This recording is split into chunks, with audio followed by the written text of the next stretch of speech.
In Papua New Guinea, every citizen, every man, woman and child has the right to live in a safe community. In February 2025, we have yet again seen a spike in violent crimes against our women and girls. We have seen a spike in violent crimes involving illegal guns and offensive weapons. This has resulted in the brutal murders of innocent women and girls and innocent people.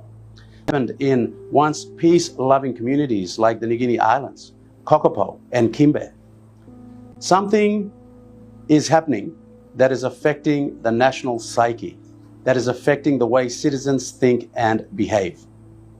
As members of parliament, it is incumbent on us as legislators to do the right thing and drive policy that will effectively curb and arrest this spike in violent crime. This change cannot happen under the leadership of Prime Minister James Marape. We are now, in the words of the Honourable Member for Wabag, the Honourable Dr. Linoton, a nation on the brink of dissolution. This is happening all around us. There is no command and control in the police force with the current Minister for Police and the current Commissioner. There is no discipline in the Papua New Guinea Defence Force with the brutal killing of a wife of a Defence Force soldier. Gun violence is rampant, tribal conflict is ongoing, and there is no solution in sight. But wait, the good Prime Minister promises to solve all of our nation's problems, bring prosperity to the people of Papua New Guinea so we can joyfully celebrate 50 years of nationhood because of NRL and because of rugby league. Have we simply lost the plot? Papua New Guinea does not need NRL. Papua New Guinea does not need rugby. Papua New Guinea needs strong and decisive leadership to bring about employment, to arrest the rising crime rates, to effectively strengthen the Royal Papua New Guinea Police Force, to improve our health and education sector.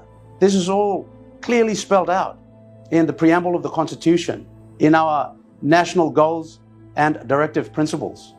Why can't we start doing the right thing and adhere to the wisdom of our founding fathers, who set the country on a trajectory for prosperity 50 years ago? Lo and behold, 50 years on, where is the nation going? The time for change is now. In the Constitution, Section 37 clearly says that every person has the right to the full protection of the law. Subsequent sections talk about our right to life, our right to freedom from inhuman treatment, our right to freedom, our right to expression of speech. All these rights are captured in the Constitution. The biggest challenge that's affecting government and the way we represent our people is in the enforcement of the laws of the land. How do we enforce the criminal code? How do we enforce the Constitution? This has really questioned the overall effectiveness of the current Marape government. We have seen recently this barrage on social media with pictures of gory images of death. This is not the society that our forefathers envisaged when we became an independent state 49 years ago. Something is seriously going wrong, and we are on the path to fast becoming a banana republic if we do not take law and order as our #1 priority for the people of Papua New Guinea. There is nothing more important than ensuring that we have a safe environment for our citizens.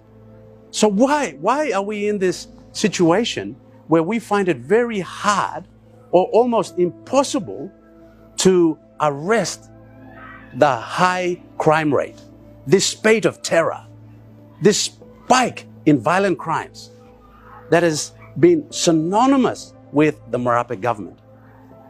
This comes back to one bad decision after another.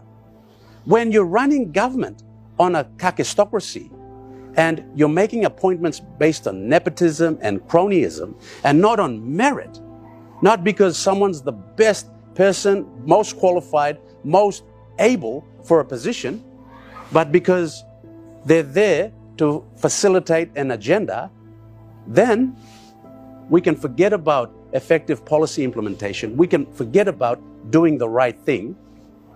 We're starting to personalize and corrupt and weaken institutions. And there is no more important institution than the Royal Papua New Guinea Constabulary. We cannot sit by the wayside and allow this killing and this torture and this violation of the Constitution to become normal in our society. It is time for tough decisions to be made by the Prime Minister to change the Police Minister, change the Commissioner, and ensure that the Royal Papua New Guinea Constabulary is effective and nimble, resourced, and able to go out and enforce the laws of this land. Otherwise, we will be doomed. Wambla man trying to fit the Prime Minister? Huh? Why? No, party leader stuff, huh? Let's look at the track record from 2019 to 2024. You got to talk about facts.